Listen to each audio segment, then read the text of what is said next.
இந்த உலகம் நம்மளை என்ன சொல்லும், இந்த பக்கத்துல இருக்க மக்கள் என்ன சொல்லுவாங்க, அவங்க என்ன சொல்லுவாங்க, இவங்க என்ன சொல்லுவாங்கன்னு யோசிக்காம, மனசுல பட்டதை நம்ம செஞ்சிடணும். குறிப்பா நம்ம ஒருத்தவங்ககிட்ட அன்பா இருக்கணும்னு நெனச்சா அன்பாவே இருந்துடணும்.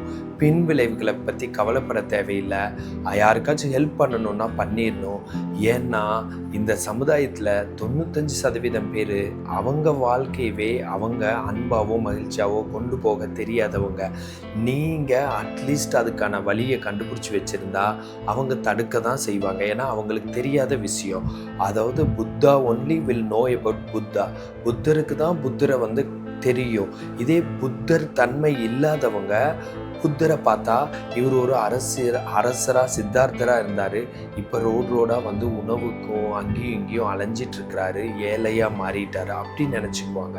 அவர் அரசரா இருந்து கடவுளா மாறுறாரு அப்படிங்கிறத உணர்ற சக்தி அதுக்கு ஈக்குவலா இருக்கிறவங்களுக்கு தான் தெரியும். அதனால உங்களை உணர்ற சக்தி அவங்களுக்கு இருக்காது.